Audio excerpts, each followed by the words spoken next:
Hi everyone and welcome to Unit Review. We're your hosts, Jack and Dan. Today we're going to be looking at the Deceiver, the Catan shard of the Deceiver. Yes. The Jackal god, as the Eldar call him. He's got a few different names, which is apt for a Deceiver. But he's an interesting one because he's at face value. Maybe he doesn't look quite as punchy as some of the other Catan, but he's got other abilities. Yeah, or some little sneaky ones. Yeah, some ones that will do him justice on the tabletop, I think. Yeah, definitely. So we'll get started, Dan, with the stat block. You want to start off? He's got a move of 6, which is shit. He's toughness 11. He's got a 4-up save and a 4-up invuln. Yeah. 12 wounds, a leadership of 6, and an OC of 6, which is for a Catan's pretty good. Not bad. Yes, in fact, I think it's the best, isn't it? It's the best one. Yeah. The other ones have OC 4. All right, excellent. So this is the best one of all of them. What about unit composition then? So this one costs 165 points. 2. Again, 265. Absolutely. There if it was 165, we'd be laughing. I'd be taking loads. Yeah. So 265 points. Very nice. This model is also equipped with the Cosmic Insanity, which is his shooting weapons. Yes. And the Golden Fists, which... funny name, great name, Yeah. and they obviously are, of course, in melee. Class. And of course, being the Catan, he cannot be your warlord because he's a prisoner. Yes, and he's not allowed a slave. to be enslaved. So that is the unit composition. What about keywords, Dan? Keywords, he's obviously got the Necrons keyword. He's an epic hero, so you can only take 1. Yep. He's a monster. He's got fly, and he's a character, and he's obviously got the Catan shard of the Deceiver keyword as well. Of course. So all very straightforward there. Just the only one to keep an eye out for, I think, is monster and fly, for those weapons that have those anti-keywords. It's very true. Yeah, because that will hurt. It does hurt. It certainly does. What about weapons? As you touched on before there, he's got 2 great named weapons, but what do they actually do? Absolutely. So the first one is his shooting profile, which is Cosmic Insanity. This has anti-character +4, devastating wounds, and precision. Yes. It is 18-inch range, 6 attacks, hitting on 2s, strength 6, AP 2, and 1 damage.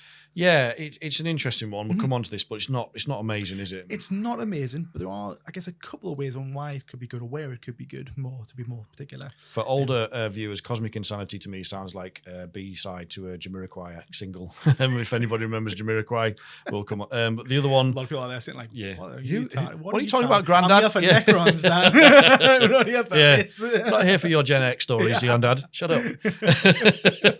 What about his melee weapons then? Yes, so these ones are Golden Fists. Yeah. Melee profile, 8 attacks, hitting on 2s, strength 8, -3, and 3 flat damage. They are Golden Fists. That's good, yeah. It's really good. He thumps in combat, yeah. It's probably worth mentioning that this is one of the other Catans that has a flat 3 damage, whereas the other ones are like D6. Yeah. So although you might think, you might get more damage through of the Catans with the Nightbringer, you're right, but for that reliability of damage, this is where he shines. Number 1's my Nightbringer rolls. I would take flat 3 damage every time. Exactly, yeah. Which is why I think we really love like the Doomsday Arc and such, because that's got the flat damage, flat 4 as well now. So it's really good. Yeah, it's almost a shame that his fists don't have the precision keyword, because then he would be serious. But we can understand why, as we'll come on to with abilities, I guess. Yeah, for sure. Dan, do you want to start off? So obviously he's got reanimation protocol. So at the end of the command phase, reanimate D3 wounds back to the unit, which is brilliant. Yeah.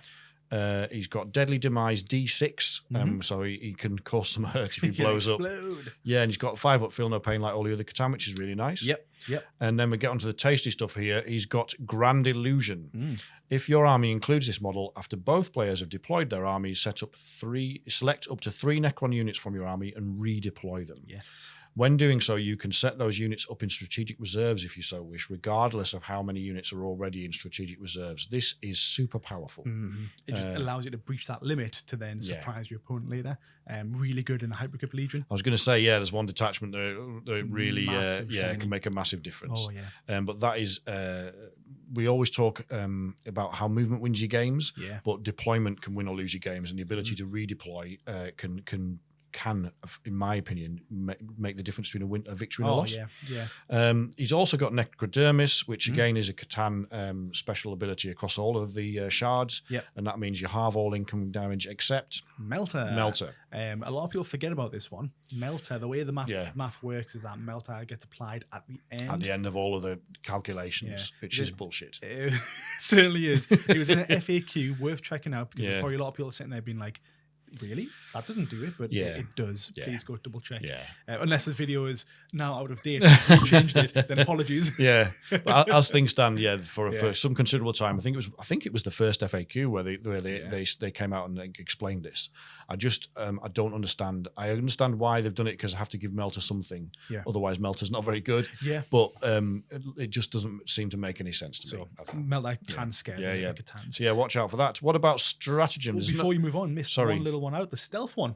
Oh, I beg your pardon. Stealth. Yes, he does also have stealth. Yes, which makes him inherently one of the toughest, or if not the toughest, Catan out there. Definitely does. -1 hit is big in this edition, and it does make him the most tanky. You're right. It was he's so stealthy. I missed it. I like it. Dad joke. Good save. Yeah. What about stratagems then? There's not. I mean, there are various strats that you can use. Should we start with the one that you can't use? Because it's the one we like to talk about all the time, isn't it? We've got to have it on the show. Yeah. Cosmic Precision. Cannot use it because you can't use it with monsters. Yes. So he's got the monster keyword. So although we can't have it on this unit, we're still going to we're still going to squeeze it in. So be aware of that. But I mean, otherwise, there's a few that kind of can benefit him. But there's one you picked out in particular, which is for a very good reason, which can make a big difference, can't it? It certainly can. So the one we're talking about here is the Protocol of the Hungry Void. It's 1 CP. It's in the Awakened Dynasty. Yes. It's in your fight phase. You select 1 Necrons unit from your army that's not been selected to fight this phase.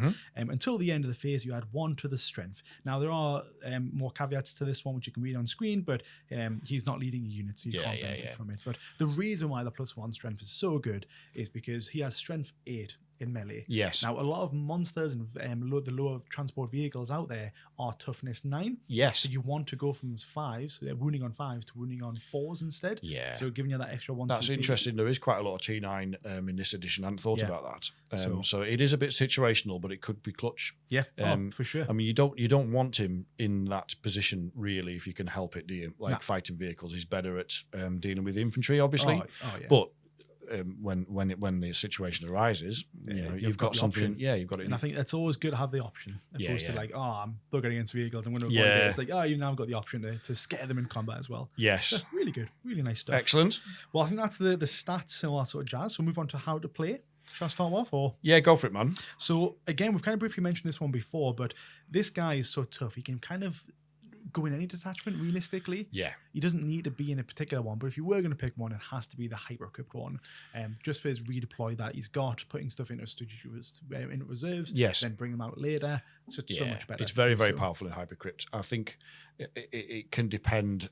Some of the comments we got said, it depends on how good you are at picking units to deploy, how you use it, etc. Yeah. But it's potentially very, very powerful. Absolutely. I mean, I think you talked about flayed ones here, which is one of your favourite units, but there's the old bait and switch is what you can do with this, which is realistically how you want to try and catch your opponent off guard, I think, isn't it? It is. You want to put some overcommit to one half of the board. Let your opponent think, all right, you're going for that objective, and then suddenly you're redeploying all those 3 big heavy hitters to the other side of the board, or even into reserves. I think it just makes keeps the opponent on guard. And it was redeploying such was really big in 9th, but in 10th it hasn't seen a lot of play because a lot of units out there don't really have many redeploys. I think also it used to be that you would redeploy after the roll-off, didn't you? In 9th, I think it was. Correct us if I'm wrong, but that's how I remember it. It seems it's only like less than 2 years ago, and it feels like ages. But in this edition, you redeploy before the roll-off. What you like, as Jack says, what you're doing with it is he's baiting your opponent. So put your flayed ones up the board on one side, get your make your opponent think he's got an easy charge into them, and then just move into the other side, leaving with nothing to charge. So his melee unit's going to take an extra turn to get to your lines, or even something like put a monolith out there so he positions his big guns ready to hit that and then move it to somewhere else. Or if you're in hypercrypt, just take it off the board and put it wherever you like next turn.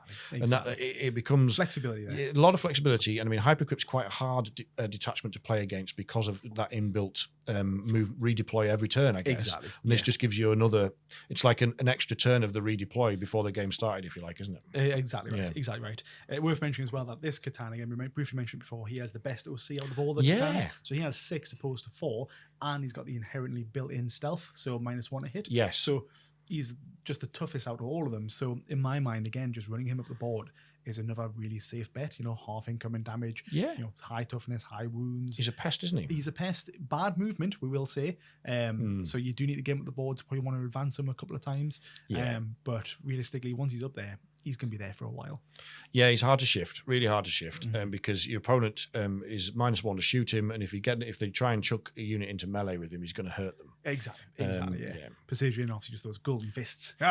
Really good. The precision is a bit of an odd one because it's not amazing, the precision shooting. It's probably, ironically, going to be good into softer characters like Technomancers. I guess Guard, Gene Cults, exactly. Those kind of chaffy characters. I suppose you'd call them. Realistically, you're not going to get through a Terminator. Terminator Captain might be. You'd have to roll hot. Yeah. You could, but probably not. Probably not. So just be aware of that. If you're banking on his sniping ability helping you out, put him into the softer characters. Exactly. I do want to mention a little special shout out to Ben Inman and Matthew Fountain. They were really good and really passionate about this guy as well. Yes. On our socials. So thank you so much. Was it Ben that was calling him Big D, which made me chuckle because I'm a child? I'm an absolute child, but it did make me laugh. Thank you. Yeah, it was very good. Thanks so much for your comments. Nice. Really appreciated. Thank you. But also how to defeat this unit. Yeah, it's he's the toughest one. He's a tough guy. It's gonna be hard to shift. So you do have to, no matter what you do against this Catan, you're gonna have to put a lot into it. Yes, I think is the main thing. One of the good ways you could do it is it's quite ironic, but we'll get onto it in a second. The best way of doing it is to basically get lots and lots of small arms fire through. This guy only has a 4-up save, so lots of small arms fire with potentially lethal hits. Yeah, to avoid the wound roll, you're gonna get quite a lot through and half incoming damage. I say it's ironic because the best ones to verse the Catan are actually the Necrons themselves. Yeah, Necron Warriors Immortals and that. Yeah, all them Gauss. Lethal hits. They've got the lethal hits. So you'll basically get the rerolls as well for certain detachments. The half income damage. Well, you don't have to worry because it's one damage anyways. Yeah. So ironically, it's the Necrons. Yeah, volume of fire, and with him not having, because he doesn't have the 2-up native save, it's a 4-up, isn't it? Exactly. So even without the lethal hits, if you get enough 6s through, he'll fail some saves. You don't need AP for this guy, which is probably one of the downsides for the Catans, but he's got so many more positives. The -1 to hit is big still. That's where he benefits. But it's lots of small arms fire. Anything. I'm trying to think what else has got lethal hits. You can get it on. Space Marines have got access to it, and also if you're running swarm Tyranids like the little termagants next to Big Mama, the infantry ones. They can get. She gives them lethal hits, doesn't she? I think if you take the right detachment, I think all infantry guys get lethals as well. Yes. On a particular one. Yes. I forgot which one that one is, but so anything that gives you lethals against the Catan, go for it. Absolutely. Now again, we mentioned it briefly before, but he has very slow movement. If you can avoid him, if your opponent's not playing Hypercrypt, if he's going towards one deploy objective marker, just avoid it. You need. There's possibly 2 more to go for. You could almost do an Uno Reverso and bait him out to go towards an objective marker and then just move away. Absolutely. Because he's not going to catch you. No. He's got the speed of me out jogging like. By turn 1. But I think that pretty much covers it. He's a solid unit. He is, as a couple of people mentioned. He's a high skill ceiling unit. So if you're a cunning and experienced player, the redeploy can win you the game. Yeah. If your opponent is a cunning and experienced player, then it might end up being costly. He's an expensive addition to having you if your opponent can counter that redeploy. Yeah, gotta be careful. But generally speaking, I like him a lot. Yeah, he's really good. I rate him. I think he's really good. He's really, really good. So I think that's it then. Excellent. Well, let us know, of course, in the comments if we've missed anything or how you've used him, what success you've had with him or failure. And we'll be back soon with another unit review. Yeah, thank you. I'll put all the names on screen of all the people who have participated as well. I always in the forget that, so I'm so bad at that. But yeah, we do appreciate all of you contributing on social media. Thank you. But yes, on that note, we will be back soon with another unit review. Thank you.